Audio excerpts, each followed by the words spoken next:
Welcome back, one and all, to the Brexit Estate, hard by the darkest dungeon where the colour of madness is nearly upon us.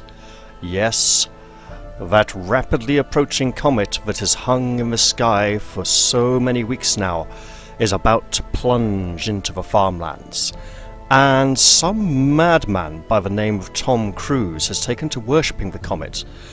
He wishes to be at its exact location so he can do some bad acting and talk about Scientology, and with any luck the comet will squash him completely flat and the Hamlet will forget all about his Scientology bollocks.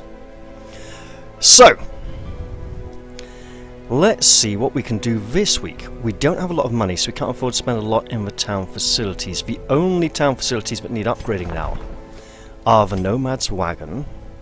We could get either of these upgrades, and the sanitarium.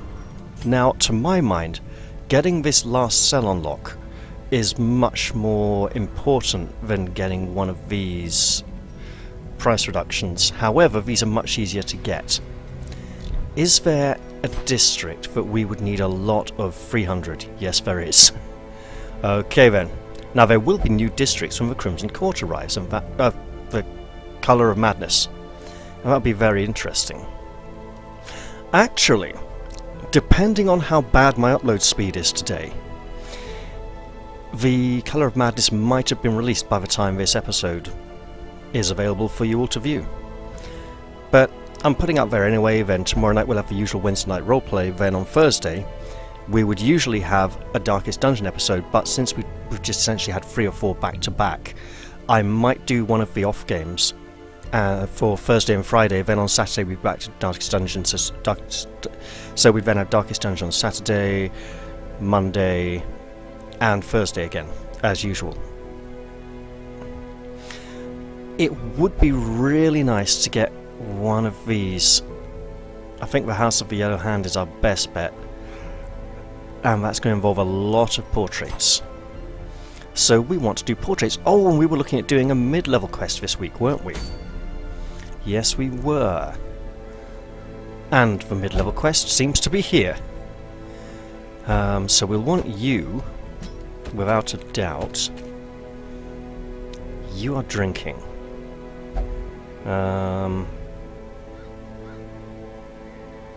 You are also partaking in some stress removal activity. So who we got?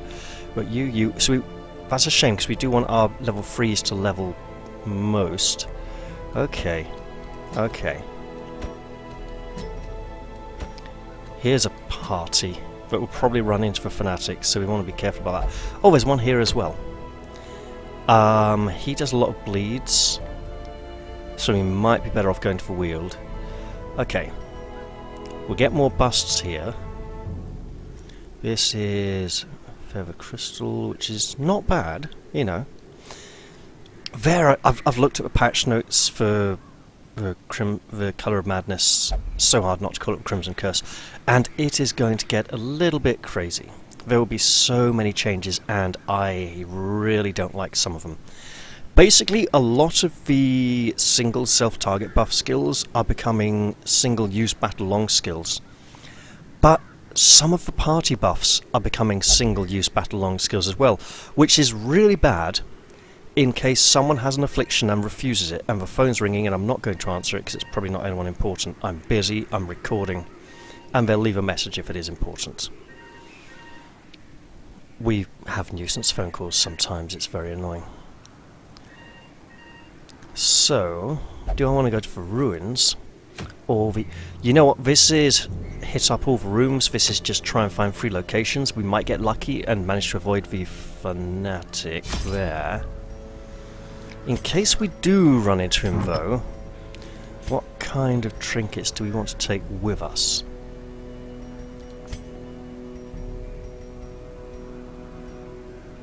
You know, we do have a lot of these.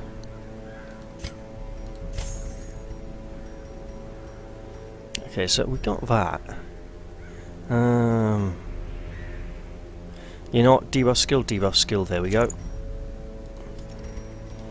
Yeah, my dear, so we actually have 2 Crimson Court sets here, that's great. And we don't have the trinket we had, which was very good at defeating the Fanatic. I'm not even sure we had that on this run, to be honest, but I'll try and find it. Okay. Do we want any skills to be trained before we go in here? If we are going up against a fanatic, that can't be right. That's much more like it. Right, how are we doing for stress? Pretty good. Okay, you have... oh god, you need skills. You need skills badly, my friend. So, Wrexham, it is time for your dutiful dedication to the estate to be recognised.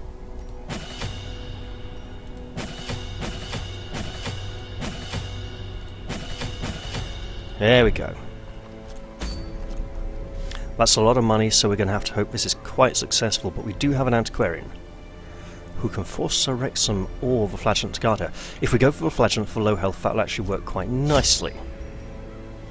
Okay, so we're going to want lots more food. This is ruins. Okay. Take a couple of extra torches on 4, just in case people go straight to wasting away as soon as we enter the dungeon. And let's see what else we want. We want some holy water. We want some keys. Take a few more bandages. Take one of those, one of these, and hope we start using these up quickly so our antiquarian can scoop up all the valuable plunder. And the fanatic is not hunting us this week. That is so nice. While this loads up, I've actually had a request from a viewer for a close-up video on the pieces for the collector miniature, which I haven't actually stuck together yet. Actually, they asked for some good quality pictures or something. I'll do what I can. Can't make any massive promises, but I might even be able to get that up today or tomorrow, you know. Can the defiled be consecrated? Can the fallen find rest? Quest location straight away. What a higgledy-piggledy layout. It's kind of like a big H on its side with some squiggly bits. Right.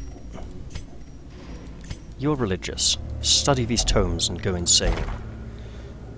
Fortunately, there was nothing too interesting there, just dull, uninteresting old records. However, this interesting is one way of putting it.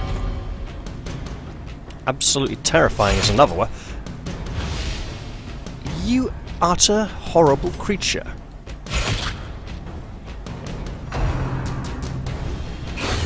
Dazed, reeling, about to break. So, another problem with turning party buffs into battle-long buffs is that it just... you know, there's some encounters where you absolutely want to stack buffs, right? Generally boss encounters, like the Cannon or the Prophet.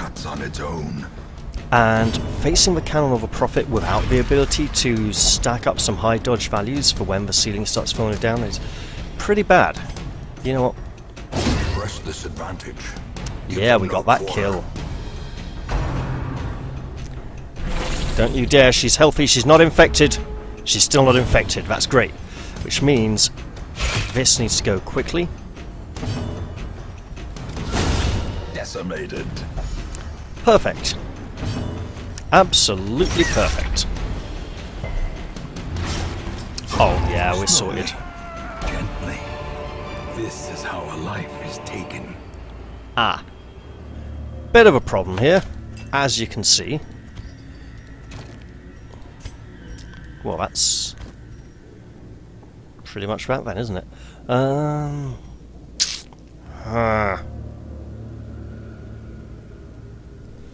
Okay. It's an utter waste of holy water. But it's better than just throwing it away.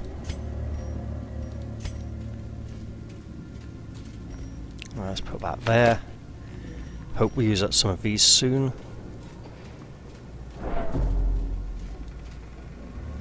light a torch. I will use one of those in a little bit anyway. There we go. Sir Wrexham, if you would do the honour.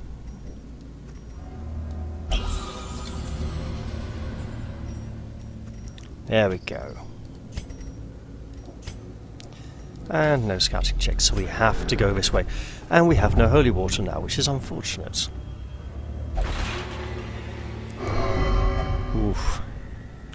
So also, virtues are getting really screwed over as well now. If you hit 200 stress while virtue, you lose virtue and go down to no stress. And it's not as if they were easy enough to gain in the first place. But hey, look at this. We get another one of those out of the way.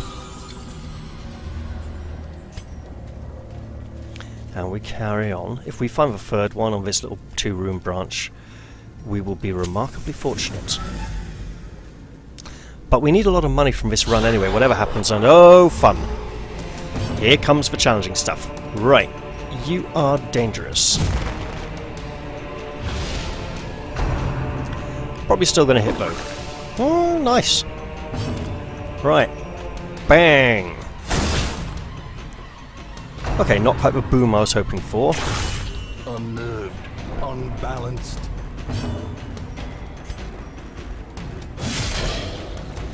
The leper is getting quite a lot of interesting changes though. The leper and highwayman, because let's be fair, the highwayman was just fairly rubbish, and the leper needed a little something. It's interesting how they've been balanced, and we'll see how they do. Obviously, the flagellant man-at-arms were a bit too powerful and needed some rebalancing. Their formation is broken. Maintain the offensive. I still want to try out a back-rank flagellant at some point. It'll be interesting. A devastating blow. So something that's coming with the Colour of Magic is every hero will have their own unique critical hit effect. Death waits for the slightest lapse in concentration. So the Crusader, for example, when he scores a critical hit, will gain additional protection for the next turn, whereas the Leper will gain additional accuracy.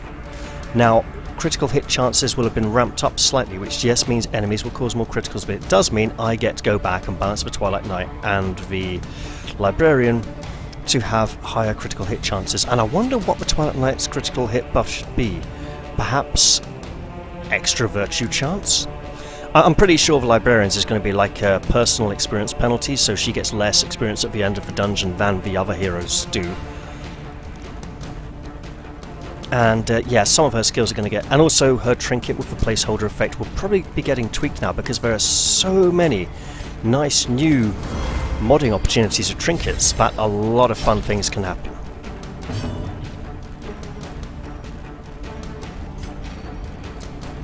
This being able to reach rank 3, gone. Hit the front 2 ranks, because otherwise people just never use this. Minus 90% damage against no damage penalty, it's just on the same bleed chance, it just wasn't right. A powerful blow.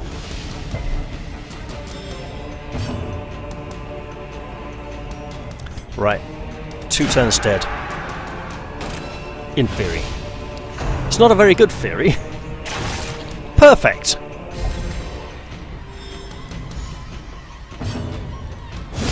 Prodigious size alone Don't does not dissuade kill the body. Blade. Perfect. I think they're going to lower the caps for his big boss skills, and they're putting like 2 per battle limit on Redeem, 3 per battle limit on Exsanguinate. Why? Why not 3 per battle on each of them, or 2 per battle on each of them? It's very unfair. A lot of the power gamers are obsessed with Exsanguinate and think it's the best skill ever, and I'm like, mate, things just resist the bleed and then it's not that good. Whereas Redeem is just like an insanely good level of battlefield medicine, but without the condition removal. Speaking of Redeem, here we go. I mean, that battle limit is really nasty in the farmyard, Obliterated. where you're in one big fight the whole long time and waves of enemies come pouring in. Be wary. triumphant pride precipitates a dizzying fall. Right.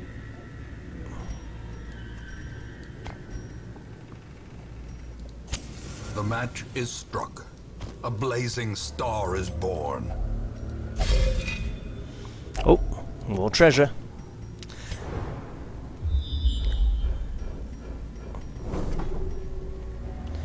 Okay, I'm not going to go that way because while 2 curios would be nice, we just don't have the carrying capacity yet. Now we do! Is this going to be a no camp run? It might have to be a no camp run. Let's see, because camping would... We've only got 12 food left. Camping, we'd get about... We wouldn't get to do the whole dungeon if we camped. Ah. Okay, well, she's going to go look at the old documents. She is interested in ancient things after all. Trinkets and baubles, paid for in blood. And she's found an old ceramic coin that someone had tucked in there as a bookmark. Even the cold stone seems bent on preventing passage. Really?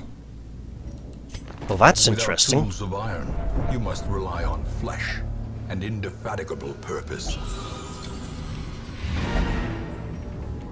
It's unusual that I neglect to bring a shovel. How bizarre.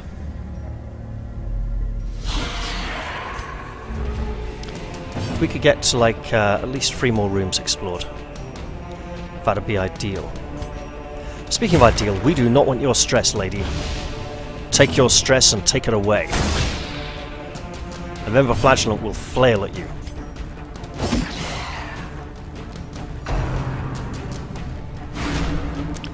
Oh, yeah, give him all the stress by all means.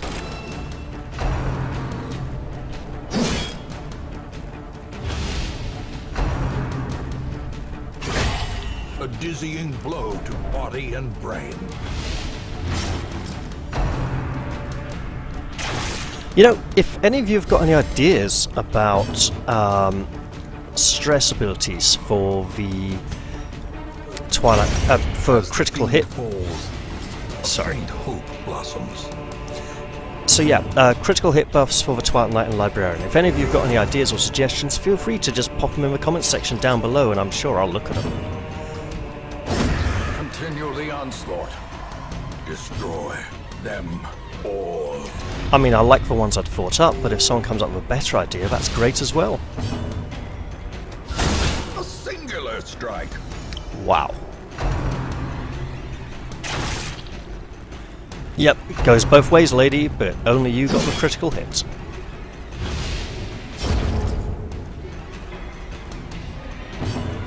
You know, that is 8 damage, that's kind of dangerous. Confidence surges as the enemy crumbles.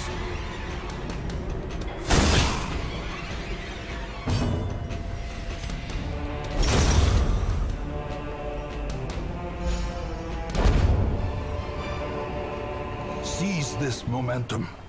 Push on to the task's end.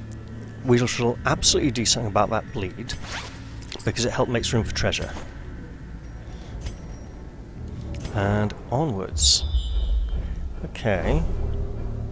Okay. I'm not seeing a lot of secret rooms yet. And chests generally only appear in rooms. You know what? You can read this one, my dear. That was probably not a good idea. Okay. We definitely want to get into another fight now. We have a flagellant. There, take the stress from the trap.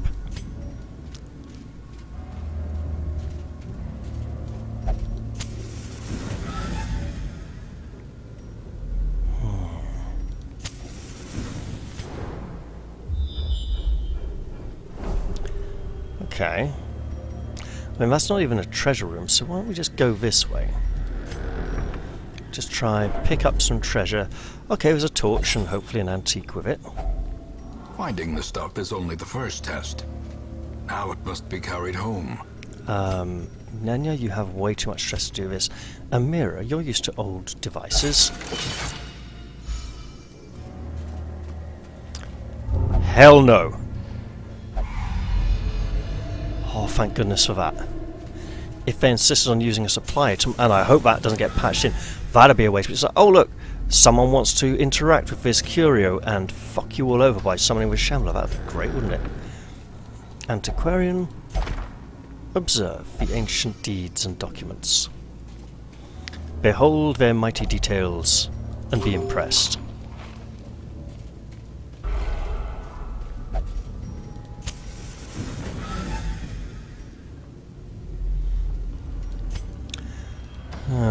No scouting. That's a shame. Oh, she needs the blood. She's begging for it. Well, we should oblige the lady. Shouldn't let her suffer. It's not because she's a lady, but because we have so much blood with us on this run anyway. There's a chest. Finally, these 4 keys we brought with us might come in useful.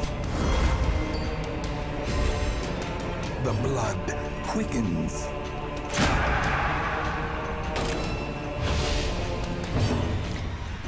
Alright. Eradicated. Nice. Nice. He bathes in stress. He relishes in it. Uh-oh. Don't get pulled. Thank you. God, if that was like the fisherman's harpoon, that'd just be insane. That'd also make the Flagellant's Rapture Estate actually more of a fluctuating thing rather than a just get him afflicted and keep him afflicted the entire time. It's probably one of the reasons why they changed it, because people worked out ways of just keeping him afflicted. Destroyed. Okay, we need to look into ways of getting her some kind of... What is it that is doing so much? It's got to be the trinkets. Yeah, probably a silver musket ball. Okay, okay, okay.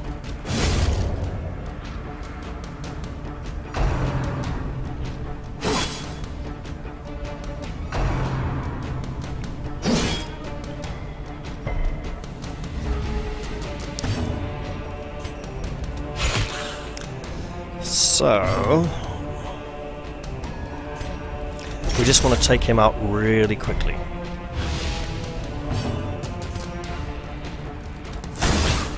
Not quite enough. But that was.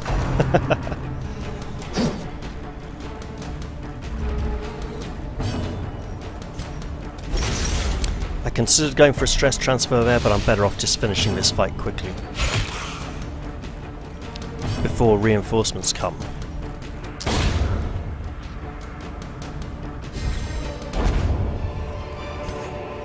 This expedition at least promises success. And speaking of reinforcements, actually, there's going to be some changes to the stalling mechanic. Now, the creators of class mods are going to have to update the skills of their heroes because of the new stalling mechanic. Essentially, they need to flag up certain skills as being ones that will not trigger stalling and ones that will, you know. Well, it's not ones that will not, but ones that will do it less. There's basically, it's like this thing where you just put it on a skill to say this is an attack skill, and the game will go, oh, okay, you used an attack skill, maybe you're not stalling then. It will try and calculate it based on, you know, what your whole party did over the course of a round. And we will absolutely use a key here.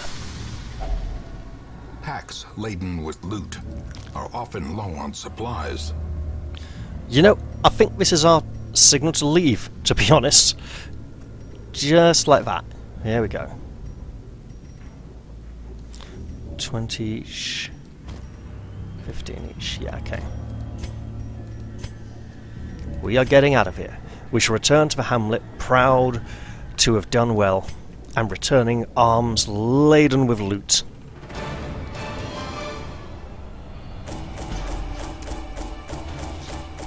And then we'll take them all away from our heroes and say, no, you don't get to have that. We'll decide what it's all spent on.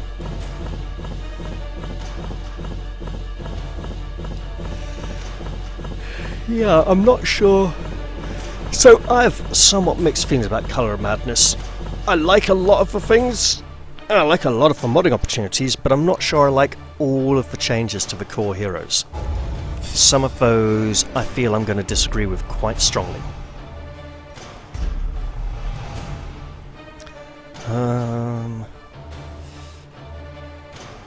You know, that's not shabby. Melee skills for a musketeer. She has no melee skills. It's fine. It's fine. The shuffling dead are silenced. We have claimed dominion over the ruins once more. Reports from the hill cottages confirm a welcome reduction in the general air with an E of malaise in and around the old ruins. That's gotta be a spelling mistake. Extra bonus stuff if we go to the ruins again next week, and you know what, if we are wanting to build up a sanitarium, that's not an entirely bad idea. So, she's finally recovered from... These two who insisted on spending a long time in stress treatment have finally come back out. That has been removed, that's good. Lots of people wanting the blood and drinking the blood, and since Senna has finally had her wrist fixed, she can now... Thing is, do we really want her to sit out another week in the Abbey? We probably do.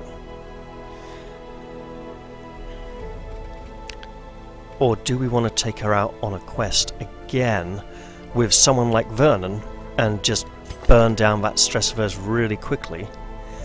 Selfish means she won't refuse things quite as much, but it could still get pretty bad. Huh.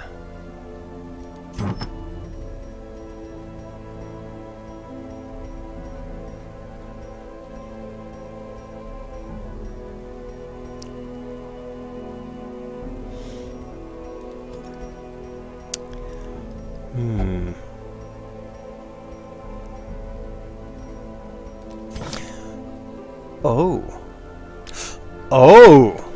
Just a moment. So... Wait, did we lose... We can't have done, can we? Did we lose the crest of the 1100? That would be painful if we did. I've got the Coven Signet Ring, which is okay. We should absolutely take Sir Galliard out on a few quests. I mean, just look at all that right there, that's great.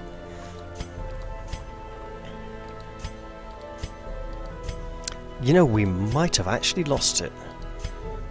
When some unfortunate heroes perished, we should go try and fight the Crow again a few more times. Get back some good trinkets. I'm not sure he's been by that often recently. So, because some mods are going to need to be updated, I think I might try out Colour of Madness a bit on one of my other estates first. Quite probably the Ramona estate. They deserve to be inflicted with that degree of madness and insanity. Also, a big change coming with Colour of Madness is that the Abomination will now be capable of adventuring with all heroes, regardless of their religious affiliation. However, religious characters will take extra stress when the Abomination transforms. I'm not entirely happy with this, actually. I mean, it does mean you get to use the Abomination a lot more, because the Abomination has often been forced to sit on the sideline and say, well, most party compositions just can't include me. So, in that regard, it's good. Now, immediately, someone has already asked about removing the dog restriction from the librarian. Problem is, it's not that she doesn't want to go with dogs, it's that she's literally paralysed with fear when she's around dogs, and really can't do very much in their presence, and would not be a very effective or helpful party member. So I'm going to have to think about that one. Also because not all dogs transform, so we'd have to give her something else. Yeah, not sure what. But what I can do now is take a break, start uploading this one, and get it all out for you soon to enjoy. I hope you've all enjoyed this one, and I'll see you all in the next one. I'll say bye-bye for now, and cheerio!